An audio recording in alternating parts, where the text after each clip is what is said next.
বেগম জিয়ার গাড়িবহরে হামলার নিন্দা, আওয়ামী লীগ সমর্থিত প্রার্থীদের সুষ্ঠু পরিবেশ দাবি, সেনাবাহিনীকে বিচারিক ক্ষমতা দেওয়ার আহ্বান বিএনপি সমর্থিতদের।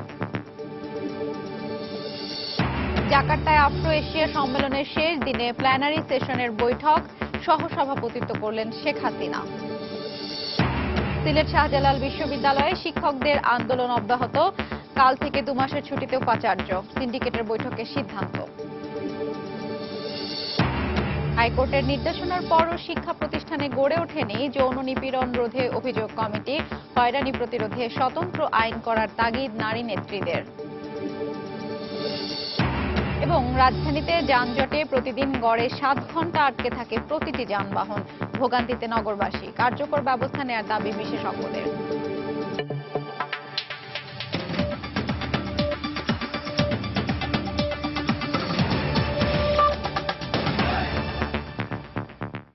সময় সংবাদের সঙ্গে আছি আমি হাফসাতুন নেসা।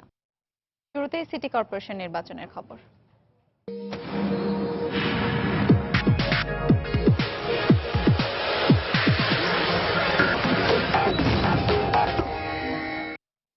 আর মাত্র 4 দিন পরে অনুষ্ঠিত হতে যাচ্ছে ঢাকা সিটি কর্পোরেশন নির্বাচন। ব্যাপক উৎসাহ উদ্দীপনা নিয়ে রাজধানীর বিভিন্ন এলাকায় নির্বাচনী প্রচারণা চালাচ্ছেন ঢাকা উত্তর ও দক্ষিণ সিটি কর্পোরেশন নির্বাচনের মেয়র প্রার্থীরা।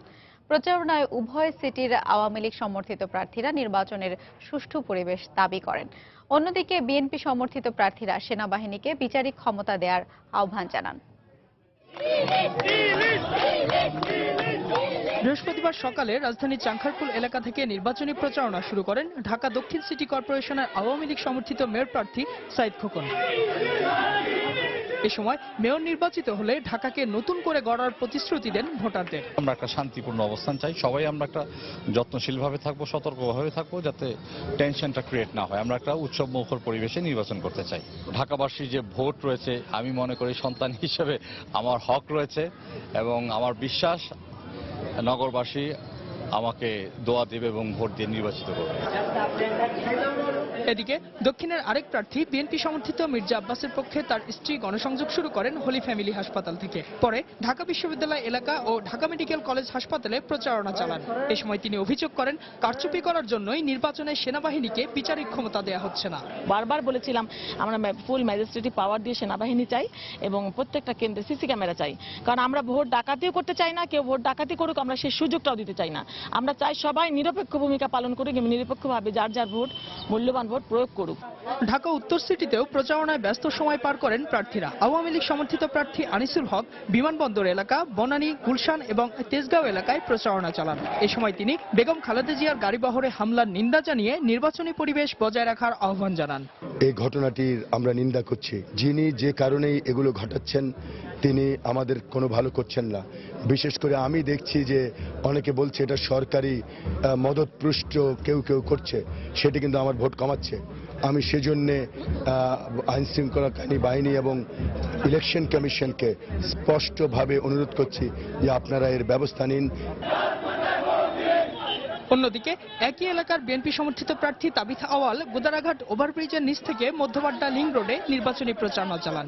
এ সময় তিনি পূর্ণাঙ্গ ক্ষমতা দিয়ে নির্বাচনে সেনাবাহিনী নামানোর দাবি জানান। আগামী 5 দিনের ভিতরে একটা আইন শৃঙ্খলা ভালো পরিবেশ উপহার দিয়ে, সেনা মোতায়েন, ম্যাজিস্ট্রেসি পাওয়ার দিয়ে সুষ্ঠু নির্বাচন আমাদের জনগণকে জন্য একটা পেশ করুক ওনারা। ইজাদ শৌমিক, সময় সংবাদ, ঢাকা। এদিকে সিটি নির্বাচনে সেনা মোতায়েনের সিদ্ধান্ত নির্বাচন কমিশনের শুভঙ্করের ফাঁকি বলে মন্তব্য করেছেন বিএনপির স্থায়ী কমিটির সদস্য হান্নান শাহ। সকালে রাজধানীর শাহজাহানপুরে সংবাদ সম্মেলনে তিনি একথা বলেন। এ সময় তিনি বেগম জিয়ার গাড়িবহরে হামলার নিন্দা জানিয়ে এই ঘটনা পরিকল্পিত বলেও উল্লেখ করেন।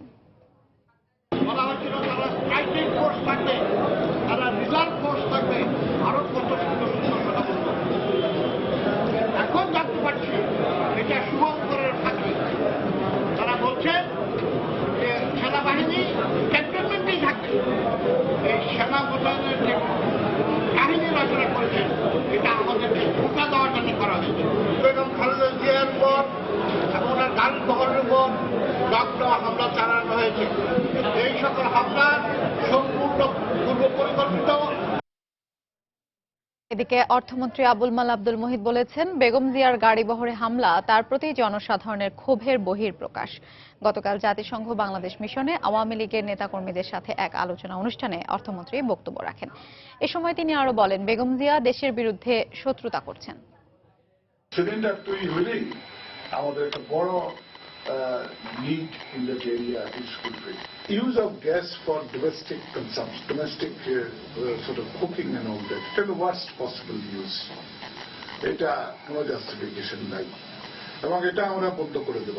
আমি প্রায় বলি যে খালেদা জিয়া দেশের সঙ্গে শত্রুতা করছেন এবং অত্যন্ত শক্তভাবে সেটা আমি বলতে চাই, কারণ উনি যা করছেন সেটা দেশের জন্য ক্ষতিকর। ওনার দলের জন্য এটা ভালো কিনা সেটা আমি আর বিচার করব না, আপনারা জানেন। এদিকে নির্বাচনী প্রচারণা চালানোর সময় সাইদ খোকনের কর্মীদের বেগম জিয়ার গাড়িবহর চাপা দিয়ে আহত করায় অজ্ঞাত বেশ কয়েকজনের বিরুদ্ধে মামলা করেছে ছাত্রলীগ। সকালে শাহবাগ থানায় এ মামলা দায়ের করেন ছাত্রলীগের ক্রীড়া সম্পাদক বাবু হাসান। এজাহারে বলা হয়, বুধবার বেগম জিয়ার গাড়িবহর বেশ কয়েকজনকে চাপা দিলে তারা গুরুতর আহত হয়। এ সময় প্রতিবাদ করলে সিএসএফ সদস্য সহ 20 থেকে 25 জন বিএনপি নেতাকর্মী হত্যার উদ্দেশ্যে ছাত্রলীগের নেতাকর্মীদের গুলির ভয় দেখায় ও শটগানের বাট দিয়ে তাদের আঘাত করে। জাকার্তায় প্রধানমন্ত্রী শেখ হাসিনার সহ-সভাপতিত্ব অনুষ্ঠিত হল এশিয়ান আফ্রিকান সম্মেলনের ৫ম ও শেষ দিনের কার্যক্রম। স্থানীয় সময় বৃহস্পতিবার সকাল ৮টায় সম্মেলনের ৪র্থ পূর্ণাঙ্গ অধিবেশন শুরু হয়। বাংলাদেশের প্রধানমন্ত্রী শেখ হাসিনা ও মিশরের প্রধানমন্ত্রী ইব্রাহিম মেহলাব ওই অধিবেশনে যৌথভাবে সহ-সভাপতিত্ব করেন। Nigeria, Papua New Guinea, Philippines, Libya, Pakistan, Cambodia সহ বেশ কয়েকটি দেশের নেতারা অধিবেশনে বক্তব্য রাখেন। প্ল্যানারি সেশনের পর ফিলিস্তিনি প্রধানমন্ত্রী রামি হামিদাল্লাহর সঙ্গে শেখ হাসিনার দ্বিপক্ষীয় বৈঠক করার কথা রয়েছে। এছাড়া ইন্দোনেশিয়ার প্রেসিডেন্ট জোকো উইদোদো এবং নেপালের প্রধানমন্ত্রী সুশীল কৈরালার সঙ্গেও প্রধানমন্ত্রী বৈঠকে বসবেন বলে জানা গেছে। নারীর উপর যৌন নির্যাতন রোধে হাইকোর্টের নির্দেশনা অনুযায়ী সব শিক্ষা প্রতিষ্ঠানে অভিযোগ কমিটি গঠন করার কথা থাকলেও এখনও তা বাস্তবায়ন না হওয়ায় উদ্বেগ প্রকাশ করেছেন নারী অধিকার আন্দোলনের নেত্রীরা। পাশাপাশি শিক্ষা প্রতিষ্ঠান ও কর্মক্ষেত্রে যৌন হয়রানি প্রতিরোধে স্বতন্ত্র আইন করারও তাগিদ দিয়েছেন তারা। তাদের মতে আইনের প্রয়োগের মাধ্যমে অপরাধীদের শাস্তি নিশ্চিত করা সবচেয়ে বেশি জরুরি। তাসিনা জেসির প্রতিবেদন।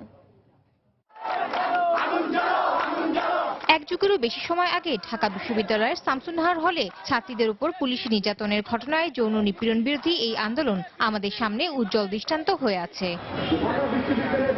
এই ঘটনার ঠিক 14 বছর পর বিশ্ববিদ্যালয় এলাকায় পহেলা বৈশাখে নারীদের ওপর নিপীড়নের ঘটনার প্রতিবাদে আবারও বিক্ষুব্ধ হয়ে উঠেছে গোটা শিক্ষাঙ্গন। প্রতিনিয়ত চলছে প্রতিবাদ বিক্ষোভ।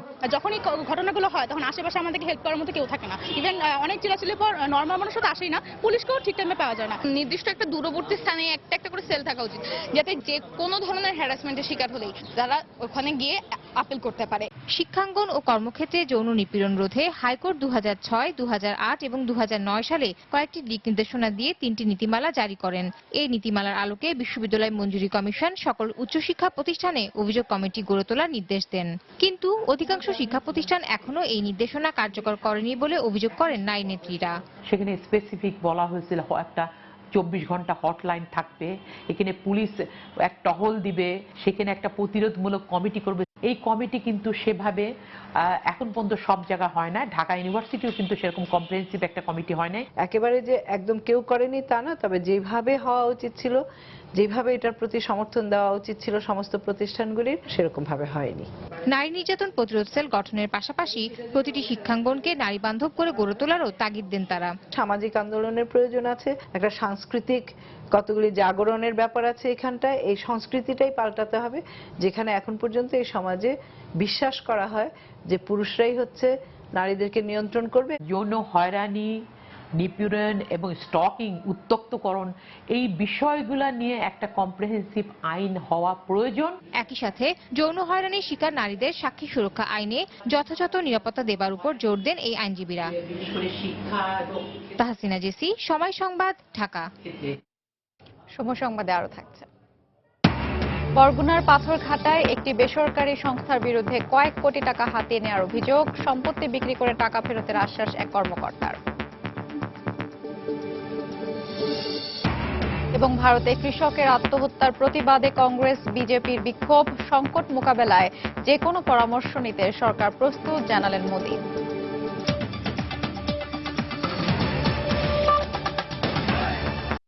সিলেট শাহজালাল বিশ্ববিদ্যালয়ে শিক্ষকদের আন্দোলনের মুখে উপাচার্য অধ্যাপক ডক্টর মোহাম্মদ আমিনুল হক ভূঁইয়া আগামীকাল থেকে 2 মাসের ছুটিতে যাচ্ছেন। সকালে সিন্ডিকেটের জরুরি সভায় এই সিদ্ধান্ত নেওয়া হয়। এদিকে তার পদত্যাগের দাবিতে আজও অবস্থান কর্মসূচি পালন করেছেন মুক্তিযুদ্ধের চেতনায় উদ্বুদ্ধ শিক্ষক পরিষদ। দুপুরে ভিসি ভবনের সামনে অবস্থান নিয়ে মানববন্ধন করেন তারা। এতে অধ্যাপক ডক্টর জাফর ইকবালের নেতৃত্বে শতাধিক শিক্ষক অংশ নেন। এ সময় তারা বলেন, ছুটিতে নয়, উপাচার্য পদত্যাগ করলেই বিশ্ববিদ্যালয়ের উদ্ভূত পরিস্থিতির সমাধান সম্ভব। তাই তিনি পদত্যাগ না করা পর্যন্ত এই আন্দোলন চালিয়ে যাবেন বলেও জানান তারা। অনিয়ম, দুর্নীতি ও শিক্ষকদের সাথে অসদাচরণের অভিযোগে গতকাল থেকে লাগাতার আন্দোলন শুরু করেন শিক্ষকরা। এদিকে ব্যক্তিগত কারণেই ছুটিতে যাচ্ছেন বলে জানিয়েছেন উপাচার্য।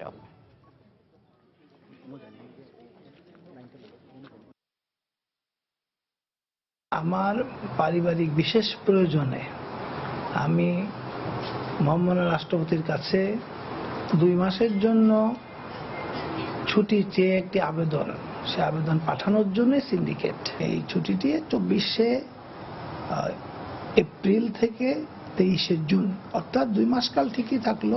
শিক্ষকরা যেটা চেয়েছিলাম উনি সেটার প্রতি সম্মান দেখিয়ে ছুটিতে যাচ্ছেন, আমরা সেটাকে ভালোভাবে দেখব। কিন্তু যেটা সমস্যা যেটা হচ্ছে, যেহেতু আমাদের প্রক্টর থেকে শুরু করে সবাই পদত্যাগ করেছে, কাজে এই মুহূর্তে বিশ্ববিদ্যালয়ে কোনো প্রক্টর নাই আসলে। কাজে যদি কোনো প্রক্টর নিয়োগ না দেওয়া হয় তাহলে বিশ্ববিদ্যালয় একটা খুব ভালনারেবল পজিশনে থাকে। আন্দোলন স্থবির হওয়ার কোনো সুযোগ নেই, যদিও আমাদের আন্দোলনের প্রেক্ষিতে উনি ছুটিতে যাচ্ছেন বলে আমরা মনে করি। সেটা আমাদের প্রাথমিক বিষয় হিসাবে যদি আমরা ধরে নিই, যদিও এই ছুটিতে যাওয়ার সাথে আন্দোলন বা ওনার পদত্যাগের সম্পর্ক এই মুহূর্তে পর্যন্ত আমি খুঁজে পাচ্ছি না। নির্বাচনী প্রচারের সময় বেগম খালেদা জিয়ার উপর হামলা নিন্দনীয় উল্লেখ করে তথ্যমন্ত্রী হাসানুল হক ইনু বলেছেন, সন্ত্রাসীদের উস্কানিদাতা হিসেবে সতর্কতা অবলম্বন করে বেগম জিয়ার ঘরেই থাকা উচিত। সকালে সচিবালয়ে দেশের সাম্প্রতিক পরিস্থিতি নিয়ে সংবাদ সম্মেলনে তিনি কথা বলেন। এ সময় সাম্প্রতিক কর্মকাণ্ডের জন্য বেগম জিয়ার জাতির কাছে ক্ষমা চাওয়া উচিত বলেও মন্তব্য করেন তিনি। যে কোনো অপরাধীর উপরে আইনগত ব্যবস্থা ছাড়া হামলাটা নিন্দনীয়, কিন্তু বেগম খালেদা জিয়া নিজেই একটা উস্কানির বস্তু। সাম্প্রতিককালে উনি জঘন্য আগুন যুদ্ধের সঙ্গে জড়িত ছিলেন। উনাকে দেখলেই মানুষের ক্রোধ হতে পারে, ক্ষোভ হতে পারে। সেখানে ঘরের ভিতরে বসে থাকাই মঙ্গলজনক ওনার জন্য। এবং এইরকম দুষ্কর্ম করার পরে বেগম খালেদা জিয়ার মতন শীর্ষ পর্যায়ের একজন সাবেক প্রধানমন্ত্রীর রাজনীতিতে থাকা উচিত নয়। উনার ক্ষমা চাওয়া উচিত।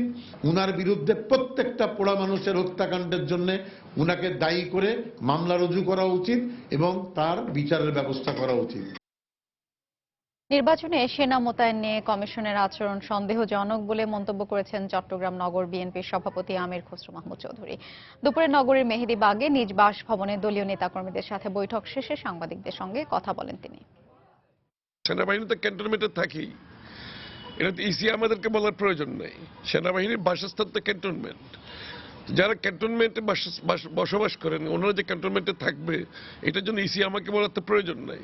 সুতরাং ইসির উদ্দেশ্য কি বোঝা যাচ্ছে, ইসির এই সিদ্ধান্তের পেছনে যাদের যে উদ্দেশ্য, যারা সরকার তাদের কি উদ্দেশ্য সেটা বোঝা যাচ্ছে। এবং ইতিমধ্যে বেগম খালেদা জিয়ার গাড়ির বহরের উপর এক প্রতিনিয়ত আক্রমণ, আমাদের নেতাকর্মীদের গ্রেফতার, হয়রানি এবং ইসির আচরণে সবকিছুতে বোঝা যাচ্ছে যে এই ভোট আর ফেরত পাবে না জনগণ। 5ই জানুয়ারিতে যে ভোট কেড়ে নেওয়া হয়েছে এই ভোট তারা ফেরত দিতে চাচ্ছে না। এদিকে চট্টগ্রাম নগরে জলাবদ্ধতা নিরসন সহ 54 দফা নির্বাচনী ইশতেহার প্রকাশ করেছেন বিএনপি সমর্থিত মেয়র প্রার্থী এম মঞ্জুর আলম। দুপুর 3টার দিকে নগরীর রিমা কমিউনিটি সেন্টারে তার পক্ষে নির্বাচনী ইশতেহার ঘোষণা করেন চট্টগ্রাম উন্নয়ন আন্দোলনের আহ্বায়ক আবুল কালাম আজাদ। এ সময় এম মঞ্জুর আলম বলেন, তিনি নির্বাচিত হলে কর্ণফুলী নদী ড্রেজিং করে জলাবদ্ধতা কমিয়ে আনা হবে। জোয়ার সময় অমাবস্যা পূর্ণিমার দিনে সাময়িক যেটা লবণ ইনশাআল্লাহ সেটা যদি বিপুল হয়ে যায় ড্রেজিংয়ের মাধ্যমে এটা থাকবে না। আর আমি তো আমার প্রস্তাবে আপনাদের সবাইকে এজেন্ডায় দিয়েছি, আমাদের 2টি খাল যদি খনন হয়ে যায়, এই যে মাস্টার ড্যাম স্কুলের, আমি আপনাদেরকে অনুরোধ করব 95-এর মাস্টার ড্যাম স্কুলের ক্ষেত্রে আপনাদের বড় একটা ভূমিকা আপনারা রাখবেন। এদিকে গতকাল নির্বাচনী ইশতেহার ঘোষণার পর আজ বিপুল উৎসাহ উদ্দীপনার মধ্য দিয়ে চট্টগ্রামে নির্বাচনী প্রচারণায় ব্যস্ত সময় কাটাচ্ছেন আওয়ামী লীগ সমর্থিত মেয়র প্রার্থী আজম নাসির উদ্দিন। সকালে আগ্রাবাদ সিজিএফ এলাকা থেকে নির্বাচনী প্রচারণা শুরু করেন তিনি। এ সময় তিনি ভোটারদের কাছে নির্বাচিত হলে নগরীর বিভিন্ন সমস্যা সমাধানের আশ্বাস দেন। গত 10 এপ্রিল থেকে শুরু হওয়া নির্বাচনী প্রচারণায় ইতোমধ্যে চট্টগ্রামের 41টি ওয়ার্ডে প্রচারণা শেষ করেছেন তিনি। গতবারের মেয়র টাকা দিয়ে ভোট কিনেছিলেন এবং এবারও সেই প্রচেষ্টা অব্যাহত রেখেছেন বলে অভিযোগ করেন আজম নাসির।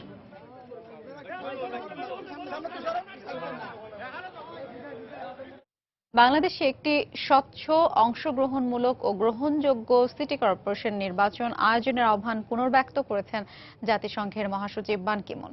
বুধবার জাতিসংঘের নিয়মিত সংবাদ সম্মেলনে মহাসচিবের মুখপাত্র স্টিফেন দুচারিচ গত কয়েকদিনে বাংলাদেশ ইস্যুতে করা বিভিন্ন প্রশ্নে জাতিসংঘের অবস্থান তুলে ধরতে গিয়ে কথা বলেন।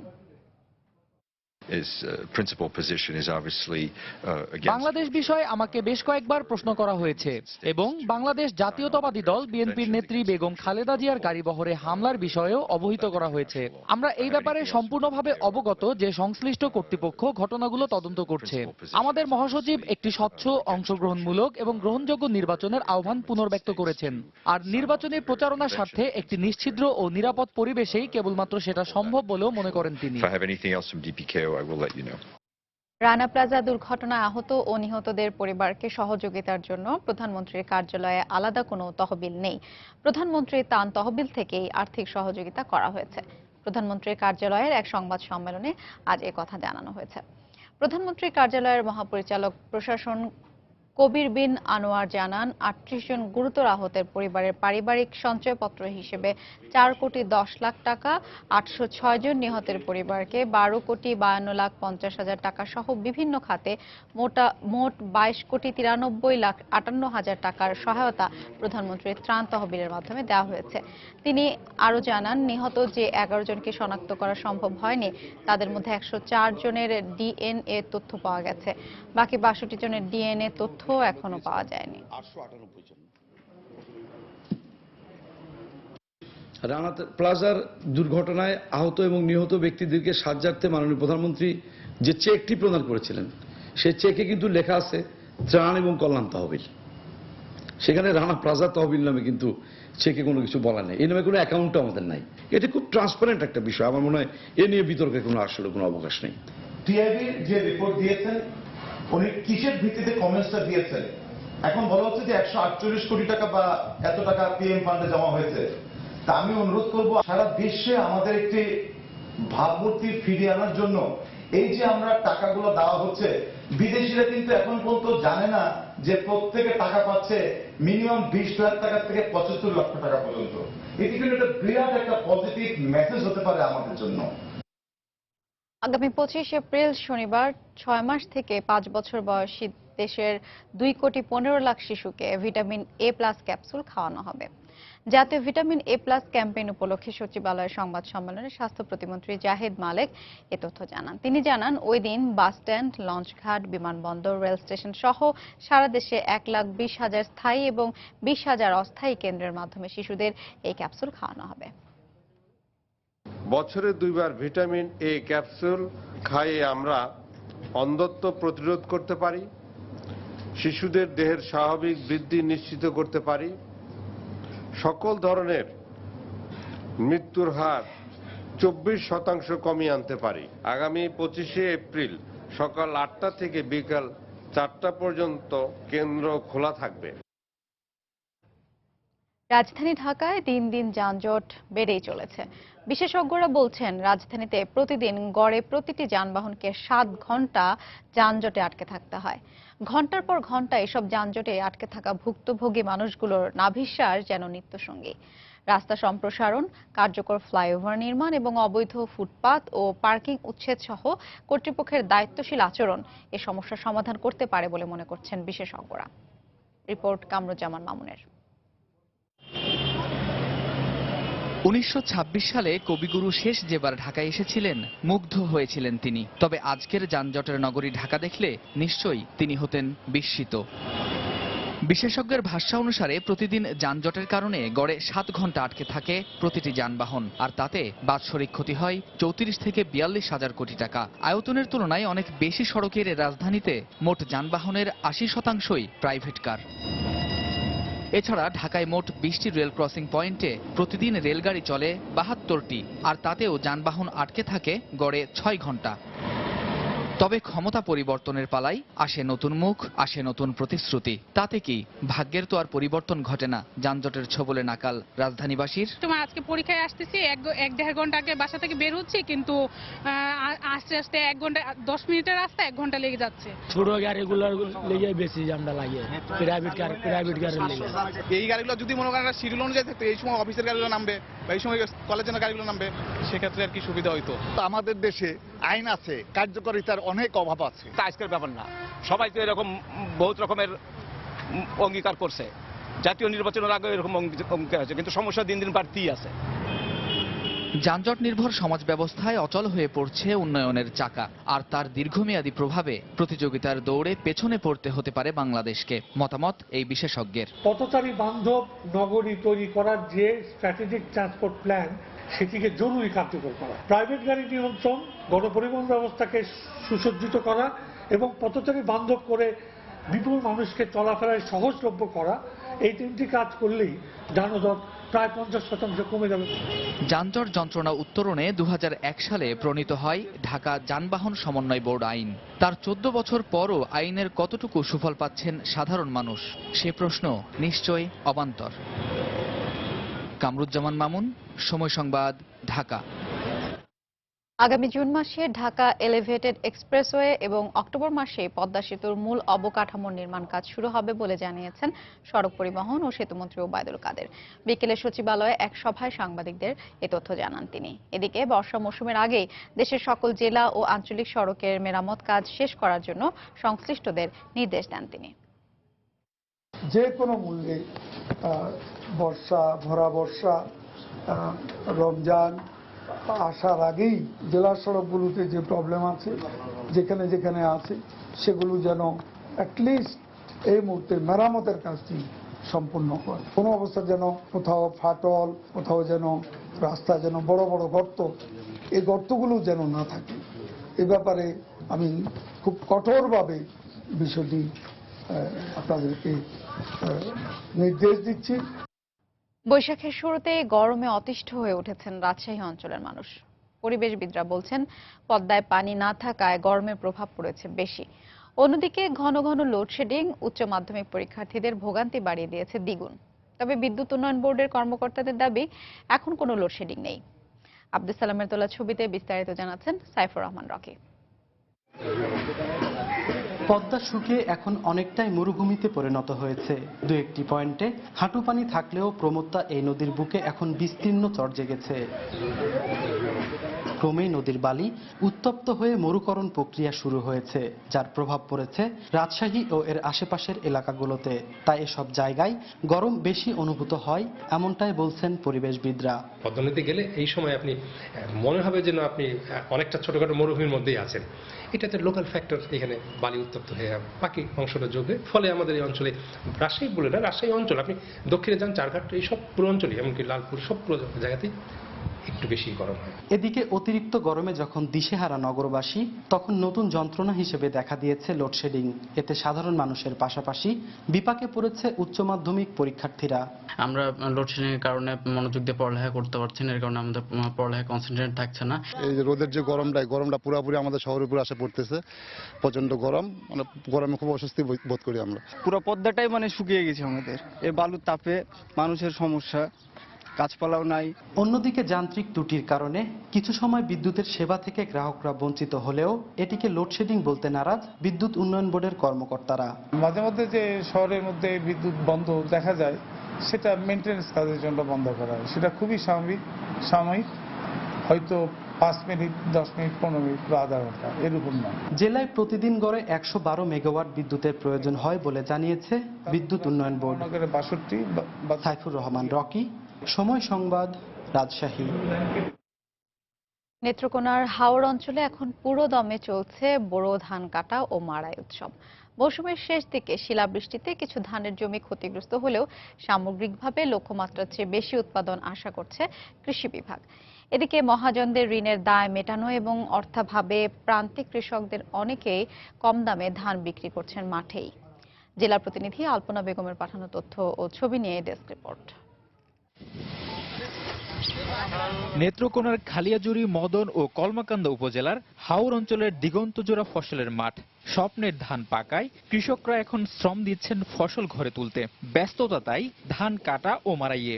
মৌসুমের শেষ দিকে শিলাবৃষ্টি কিছুটা শঙ্কায় ফেলে দিলেও ধানের ফলন বেশ ভালো হয়েছে বলে জানান কৃষকরা। তারা বলছেন, সড়ক যোগাযোগ ব্যবস্থা অনুন্নত হওয়ায় বরাবরই ধান পরিবহনে অসুবিধায় পড়তে হয় তাদের। ফসল খুবই ভালো হয়েছে, আল্লাহ চায় তো যদি ফসল উঠে তা বাম্পার ফসল হবে। এই দিক থেকে যখন ধানটা নিয়ে যায় বাড়িতে তখন তাদের এই রাস্তাঘাটে একটু সমস্যা হয়। বিলের ধান আর থেকে বাড়িতে নেওয়া যায় না, পানি আরে আমরা রাস্তাঘাট নাই, আইন নাই। একদিকে ভরা মৌসুমে কম থাকে ধানের দাম, অন্যদিকে মহাজনের কাছ থেকে না ঋণের ভার। জীবনের রূঢ় এমন বাস্তবতায় মাঠেই ধান বিক্রি করছেন অনেক প্রান্তিক কৃষক। মহাজনের কাছে তো টেয়া আনি আইনা মহাজনের লাভ জন লাগে, কি করুন লাগে যে কিন্তু এর মধ্যে কাঁচা ধান ফস্তা যেমন লাগে। এখন জুন করতে আমরা দেনা করি, দেনা দিতে গিয়ে হওয়ার কিছু তাই না। বেআইরা তো অনেক কিনবো, কিনে স্টক করবো করে হেরা পয়সা কামাইবো, আমরা তো আর পয়সা কামাই লইল না, আমরা তো অনেক বস্তা কাস্তা বেচলাম। কৃষি বিভাগ জানায়, শিলাবৃষ্টিতে এবার 913 হেক্টর ধানের জমি ক্ষতিগ্রস্ত হয়েছে। এরপরও এবার লক্ষ্যমাত্রা ছাড়িয়ে যাবে ধানের উৎপাদন। ফসলের অবস্থা খুবই ভালো। যা সকল কৃষকরা সলভেন্ট কৃষক, যাদের ক্ষমতা আছে এই বীজটা বা ধানটা ঝাড়িয়ে ঘরে তোলার মতো, গুদামে তোলার মতো, তাদের খুব একটা লস হবে না, তারা পরবর্তীতে বিক্রি করতে পারে। জেলায় এ মৌসুমে 1,83,595 হেক্টর জমিতে ধান উৎপাদনের লক্ষ্যমাত্রা ধরা হয়েছে 10,55,090 মেট্রিক টন। সময় সংবাদ, নেত্রকোনা। ব্রাহ্মণবাড়িয়ায় কালবৈশাখী ঝড়ে ফসলি জমি, গাছপালা সহ অন্তত 3 শতাধিক কাঁচা ঘরবাড়ি বিধ্বস্ত হয়েছে। ভোরে সরাইল উপজেলার শাহজাদপুর, কালীকচ্ছ, চুনটা এবং বিজয়নগর উপজেলার পত্তন, চম্পকনগর সহ 10টি ইউনিয়নের প্রায় 50টি গ্রামের উপর দিয়ে এ ঝড় বয়ে যায়। এ সময় গাছপালা, কাঁচা ঘর, বৈদ্যুতিক খুঁটি এবং ফলের বাগান ক্ষতিগ্রস্ত হয়। ঝড়ের আঘাতে গাছ পড়ে স্থানীয় রাস্তায় যান চলাচল বন্ধ হয়ে যায়। এদিকে ক্ষতিগ্রস্ত প্রত্যেক পরিবারকে নগদ 5,000 টাকা এবং 30 কেজি করে চাল দেওয়ার ঘোষণা দিয়েছে প্রশাসন। ঘর ভাঙ্গা দেখা যাইতেছে, মানে ড্রিম দাইম করে পড়তেছে, ডাইল ডুইল ভাঙ্গা টেঙ্গা সেরা এসে দিতেছে, সাইডে ঘর আজায় নিয়ে উঠে ফেলাইতেছে। ভয়াবহ তুফান আইছে, যেমন আগুনের লুকার মতন। তখন আমরা দৌড়াদৌড়ি ছুটাছুটি করে সেরে গিয়া দেখি অনেক ঘর বাড়ি নষ্ট হয়েছে। ক্ষয়ক্ষতি নিরূপণ করে যে ঘরগুলো ভাঙা গেছে সেই ঘরগুলা তোলার জন্য টাকাও দিব এবং টিনও দিব। প্রাথমিকভাবে আমরা যারা বেশি ক্ষতিগ্রস্ত হয়েছে আশা করতেছি আমরা 5,000 টাকা করে দিব, আর হচ্ছে যে আমরা 30 কেজি চাল করে দিব। বরগুনার পাথরঘাটায় সোনালী ফাউন্ডেশন নামের একটি বেসরকারি সংস্থার কিছু কর্মকর্তা গ্রাহকদের সঞ্চয় ও মেয়াদি আমানতের কয়েক কোটি টাকা হাতিয়ে নিয়ে গা ঢাকা দিয়েছে। ফলে বছরের পর বছর ঘুরেও সঞ্চিত টাকা না পেয়ে চরম ভোগান্তির শিকার কয়েক হাজার গ্রাহক। তবে সংস্থাটির একজন কর্মকর্তার দাবি, তাদের সম্পত্তি বিক্রি করে গ্রাহকদের টাকা ফেরত দেওয়া হবে। অবশ্য প্রশাসন বলছে এ ব্যাপারে অভিযোগ না আসায় ব্যবস্থা নেওয়া যাচ্ছে না। এম এ আজিমের পাঠানো তথ্য ও SM সিফাতের তোলা ছবি নিয়ে ডেস্ক রিপোর্ট। দরিদ্র এ মানুষগুলো বিভিন্ন মেয়াদে সাধ্যমতো টাকা জমা করেছিলেন সোনালী উন্নয়ন ফাউন্ডেশন নামের বেসরকারি একটি সংস্থায়। কিন্তু নিয়মানুযায়ী মুনাফা সহ 2 থেকে 3 বছর আগে টাকা ফেরত দেওয়ার কথা থাকলেও কাউকেই টাকা ফেরত দেয়নি সংস্থাটি। দিনের পর দিন সংস্থাটির অফিসে ধর্ণা দিয়েও কোনো উপায় খুঁজে পাননি তারা। আর এখন অফিসে গিয়ে অধিকাংশ কর্মকর্তা কর্মচারীকে খুঁজে পাচ্ছেন না তারা। 12 সালে আমার টাকাটা দেওয়ার কথা, আমার জমা টমা সব শেষ। 15 সাল 3 বছর হয়ে গেছে, আমি আর খালি ঘুরাই, আজ না কাল না পরশু হয়। টাকা আমার দেন, হারা পলাইতে আগে পাইনি। 50 ঠরি খাতা সেলাই করছেন, এরপর আমি এই টাকা জমা দিছি। এখন দিনের পর দিন এরপর এগুলো ঘুরাই। গ্রাহকদের কথার মিল খুঁজে পাওয়া গেল সোনালী উন্নয়ন ফাউন্ডেশন নামের সংস্থাটিতে গিয়ে। অফিসের রুমগুলোতে চেয়ার টেবিল পড়ে আছে। একটি রুমে একজন জমা নিচ্ছেন ঋণের টাকা, তিনিও আছেন গ্রাহকদের তোপের মুখে। তবে জমিসহ সংস্থাটির বিভিন্ন সম্পত্তি বিক্রি করে টাকা ফেরত দেওয়ার আশ্বাস দিলেন এই কর্মকর্তা। বর্তমান প্রেক্ষাপটে এই দেশের এই অস্থিরতার কারণে আমরা আসলে ওই কাস্টমারও পাচ্ছি না তেমন। তো তার থেকে বোঝা যায় যে আমরা হয়তো 6 মাসের মধ্যে আমরা এই জমিগুলো বিক্রি করে সদস্যদের টাকা ফেরত দিতে পারবো। এদিকে বিষয়টি জানা থাকলেও প্রতারণার শিকার গ্রাহকদের কাছ থেকে কোনো অভিযোগ না আসায় ব্যবস্থা নিতে পারছে না বলে দাবি উপজেলা প্রশাসনের। যে বিষয়ে গুরুত্ব ছেড়ে লিখতে পারি, এটা আমাদের স্কোপ আছে, যেহেতু নন গভর্নমেন্ট অর্গানাইজেশন জেলা প্রশাসকের মাধ্যমে আমরা লিখতে পারি। সেই ক্ষেত্রে আসলে একটা লিখিত অভিযোগ দরকার ছিল, কেউ কোনো গ্রাহক বা কেউ লিখিত কোনো অভিযোগ দেয়নি। 2009 সালে সংস্থাটি পাথরঘাটা উপজেলায় কাজ শুরু করে। নানা শ্রেণী পেশার 7109 জন গ্রাহক সংস্থাটিতে 4 কোটি টাকারও বেশি অর্থ জমা করেন। সময় সংবাদ, বরগুনা। সময় সংবাদ ও আয়েশা মেমোরিয়াল হাসপাতালের মধ্যে স্বাস্থ্যসেবা সম্পর্কিত একটি চুক্তি স্বাক্ষর হয়েছে। সময় সংবাদের কার্যালয়ে এই চুক্তিতে স্বাক্ষর করেন সময় সংবাদের পরিচালন প্রধান আক্তার বাবু এবং আয়েশা মেমোরিয়াল হাসপাতালের ব্যবস্থাপনা পরিচালক ডক্টর আশিস চক্রবর্তী। এর আওতায় সময় সংবাদের কর্মকর্তা কর্মচারী সাংবাদিক সহ সব সদস্য আয়েশা মেমোরিয়াল হাসপাতালে উন্নত ও বিশেষ ছাড়ে চিকিৎসা সেবা পাবেন। অনুষ্ঠানের সময় সংবাদের ব্যবস্থাপনা পরিচালক আহমেদ জুবায়ের, সম্পাদকীয় প্রধান নিয়াজ মোর্শেদ কাদেরী, বার্তা প্রধান তুষার আব্দুল্লাহ সহ ঊর্ধ্বতন কর্মকর্তারা উপস্থিত ছিলেন। দেশের বাইরের খবর, যে কোনো কিছুর চেয়ে কৃষকের জীবন মূল্যবান বলে মন্তব্য করেছেন ভারতের প্রধানমন্ত্রী নরেন্দ্র মোদী। তিনি বলেছেন, সমস্যায় পড়ে কৃষকদের আত্মহত্যা বন্ধ করতে যে কোনো পরামর্শ গ্রহণ করতে তার সরকার প্রস্তুত রয়েছে। এদিকে এই ঘটনার নিন্দা জানিয়ে বিক্ষোভ করেছে বিজেপি ও কংগ্রেস। প্রকাশ্যে এক কৃষকের আত্মহত্যার ঘটনার পর এভাবেই ক্ষোভে ফুঁসে ওঠে নয়াদিল্লি। আম আদমি প্রধান কেজরিওয়ালের বাসভবনের সামনে অবস্থান নেন কংগ্রেসের নেতাকর্মীরা। আত্মহত্যার ঘটনার দায় নিয়ে দেশবাসীর কাছে আম আদমি প্রধান ও দলটির নেতাদের ক্ষমা চাওয়ার দাবি জানান তারা। সে সময় কেজরিওয়ালের কুশপুত্তলিকাও পোড়ানো হয়। দায়িত্বজ্ঞানহীন আচরণের জন্যই এমন ঘটনা ঘটেছে, কিন্তু যে কোনো ধরনের অপ্রীতিকর ঘটনা এড়াতে প্রয়োজনীয় ব্যবস্থা আম আদমির আগেই নেওয়া উচিত ছিল। একই ঘটনার প্রতিবাদে বিজেপি সমর্থকরা মিছিল নিয়ে পুলিশ সদর দপ্তরের দিকে এগুতে থাকলে পুলিশের সঙ্গে তাদের সংঘর্ষ হয়। পরে লোকসভায় ভাষণে ভারতীয় প্রধানমন্ত্রী নরেন্দ্র মোদী বলেন, অনেকদিন ধরেই কৃষকদের আত্মহত্যা উদ্বেগের বিষয় হয়ে উঠেছে। আমরা কখনো কৃষকদের ভুলে যাব না। এই সমস্যা অনেক পুরনো, আমাদের সমাধান খুঁজতে হবে। এ ব্যাপারে যে কোনো পরামর্শ আমরা উদার মনে গ্রহণ করতে প্রস্তুত। কৃষকদের জীবনের চেয়ে আর কোনো কিছুই মূল্যবান হতে পারে না। নয়াদিল্লিতে বুধবার কেন্দ্রীয় সরকারের বিতর্কিত ভূমি অধিগ্রহণ বিলের প্রতিবাদে আম আদমি পার্টি এক র্যালি বের করে। আর সেই র্যালিতেই গলায় ফাঁস দিয়ে আত্মহত্যা করেন ভারতের রাজস্থানের দৌসা জেলার কৃষক গাজেন্দ্র। প্রত্যক্ষদর্শীরা জানায়, হঠাৎ করেই গাছে উঠে নিজের গলায় পেঁচানো গামছা দিয়ে ফাঁস দেন গাজেন্দ্র। পরে তাকে উদ্ধার করে হাসপাতালে নেওয়া হলে চিকিৎসক তাকে মৃত ঘোষণা করেন। 2003 সালে সমাজবাদী পার্টির পক্ষ থেকে নির্বাচনে দাঁড়িয়েছিলেন তিনি। মমতাজ মোস্তফা, সময় সংবাদ। প্রায় 4 দশক পর আবারও সক্রিয় হয়ে উঠেছে চিলির কালবুকো আগ্নেয়গিরি। ভয়াবহ অগ্ন্যুৎপাতের কারণে দেশটির দক্ষিণাঞ্চলীয় পুয়ের্তো ভারাস এলাকায় রেড অ্যালার্ট জারি করেছে কর্তৃপক্ষ। আগ্নেয়গিরি থেকে অবিরত লাভা ও ছাই উদ্গীরণ হতে থাকায় আশপাশের এলাকায় শত শত মানুষকে সরিয়ে নেওয়া হচ্ছে। চিলির জনগণের নিরাপত্তা রক্ষায় সব ধরনের পদক্ষেপ নেওয়ার জন্য জরুরি বিভাগের প্রতি আহ্বান জানিয়েছেন দেশটির প্রেসিডেন্ট মিচেল বাচেলে। বুধবার চিলির পুয়ের্তো ভারাসে অবস্থিত আগ্নেয়গিরির জ্বালামুখ থেকে প্রথমে সাদা ধোঁয়ার কুণ্ডলী বের হতে থাকে। পরে বিকট রূপ নিয়ে ত্রাসের জন্ম দেয় আগ্নেয়গিরি কালবুকো। প্রায় 20 কিলোমিটার এলাকা ঢেকে যায় ধোঁয়ার আস্তরণে। ভয়াবহ এই দৃশ্যই বলে দেয় কেমন আতঙ্কের মধ্যে আছে স্থানীয়রা। তবে ধোঁয়াটে মেঘের ভয়ঙ্কর সৌন্দর্যে কিছুক্ষণ যেন বিহ্বল হয়ে পড়েছিলেন অনেকেই। ব্যাঙের ছাতার মতো আকৃতির মেঘে ঢেকে যাচ্ছে আকাশ, এমন দৃশ্য দেখে চোখ ফেরানোই যাচ্ছিল না। তবে কিছুক্ষণের মধ্যেই লোকজনের চিৎকার চেঁচামেচিতে সংবিত ফিরে পাই আমি। তখন মনে হলো পালাতে হবে। আমি প্রথমবার এমন ভয়াবহ দৃশ্যের মুখোমুখি হয়েছি। এত বড় ধোঁয়ার কুণ্ডলী দেখে কি করব প্রথমে বুঝতেই পারছিলাম না। রাজধানী সান্তিয়াগো থেকে 1000 কিলোমিটার দূরে পর্যটন এলাকা হিসেবে প্রসিদ্ধ পুয়ের্তো ভারাসে তাৎক্ষণিকভাবে রেড অ্যালার্ট জারি করে চিলির জরুরি বিভাগ।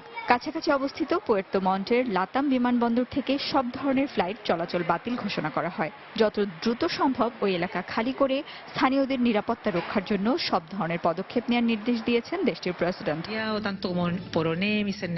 এই সংকটময় পরিস্থিতিতে আমাদের প্রতিটি কর্মীকে প্রতি মুহূর্তে সক্রিয় থাকতে হবে। চিলির জনগণের নিরাপত্তাই আমাদের কাছে সবচেয়ে গুরুত্বপূর্ণ বিষয়। এক্ষেত্রে কোনো ধরনের গাফিলতি মেনে নেওয়া হবে না। চিলির স্বরাষ্ট্রমন্ত্রী জানান, এ পর্যন্ত প্রায় 1500 মানুষকে নিরাপদে সরিয়ে নেওয়া হয়েছে। আমরা 20 কিলোমিটার পর্যন্ত এলাকা যত দ্রুত সম্ভব খালি করার জন্য পদক্ষেপ নিয়েছি। স্থানীয়দের সাথে যোগাযোগ রেখে যাচ্ছি যাতে ক্ষয়ক্ষতির মাত্রা যতটা সম্ভব নিয়ন্ত্রণে রাখা যায়। 4 দশকেরও বেশি সময় পর এই আগ্নেয়গিরি থেকে অগ্ন্যুৎপাত শুরু হয়েছে। 2003 মিটার উঁচু আগ্নেয়গিরিটি থেকে 1961 সালে শেষবার এমন ভয়াবহ উদ্গীরণ হয় বলে জানায় গণমাধ্যম। সঞ্জিদ ইসলাম, সময় সংবাদ। সর্বকালের অন্যতম সেরা লেখক নাট্যকার উইলিয়াম শেক্সপিয়ারের 451তম জন্মবার্ষিকী আজ। কাহিনীর গতিময়তা, চমৎকার সংলাপ আর শক্তিশালী চরিত্র সৃষ্টির মাধ্যমে শত শত বছর ধরে বিশ্বের কোটি মানুষের কাছে আজও তিনি কালজয়ী কিংবদন্তি হয়ে আছেন। 1564 সালের 23 এপ্রিল ইংল্যান্ডের ইয়র্কশায়ারের অ্যাভন নদীর তীরে স্ট্র্যাটফোর্ড শহরের এক দরিদ্র পরিবারে জন্মগ্রহণ করেন William. Hamlet, merchant of Venice, Othello, Romeo জুলিয়েটের মতো একের পর এক জনপ্রিয় নাটক তাকে নিয়ে যায় জনপ্রিয়তার শীর্ষে। নাটকের পাশাপাশি শেক্সপিয়ারের সৃষ্ট কাব্য ও সনেট বিশ্বব্যাপী মূল্যবান সাহিত্যকর্ম হিসেবে বিবেচিত। এ পর্যন্ত তার রচিত 38টি মিলনাত্মক, বিয়োগান্তক ও ইতিহাসধর্মী নাটক, 154টি সনেট, 2টি কবিতার অস্তিত্ব পাওয়া গেছে। 1616 সালে ঠিক জন্মদিনেই মাত্র 52 বছর বয়সে মারা যান এই কিংবদন্তি নাট্যকার।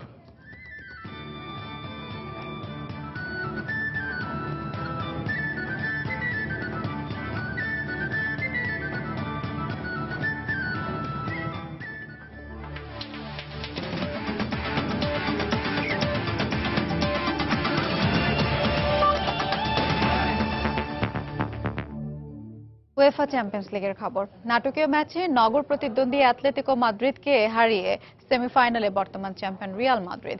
প্রথম লেগ গোল শূন্য ড্র থাকায় বার্নাব্যুতে হার্নান্দেজের একমাত্র গোলে সেমির টিকিট কাটে মাদ্রিদিস্তানরা। অন্যদিকে আরেক কোয়ার্টার ফাইনালের দ্বিতীয় লেগে মোনাকোর সাথে গোল শূন্য ড্র করেছে জুভেন্টাস। কিন্তু প্রথম লেগে হোম গোলে এগিয়ে থাকায় সেমিফাইনালে উঠেছে দ্য ব্ল্যাক অ্যান্ড হোয়াইটরা। গেল বছর চ্যাম্পিয়ন্স লিগের ফাইনালের পর রিয়ালের জন্য অভেদ্য দুর্গে পরিণত হয়েছিল অ্যাটলেটিকো মাদ্রিদ। দীর্ঘ অপেক্ষার প্রহর শেষ হলো কিছুটা কাকতালীয়ভাবে চ্যাম্পিয়ন্স লিগে। তবে এবার ফাইনালে নয়, সেমিফাইনালের টিকিটের জন্য অ্যাটলেটিকোর বিপক্ষে নাটকীয় জয় তুলে নিয়েছে মাদ্রিদিস্তানরা। কিন্তু বহুকাঙ্ক্ষিত জয়টি পেতে বেশ বেগ পেতে হয়েছে স্বাগতিক মাদ্রিদিস্তানদের প্রায় 78,000 সমর্থককে।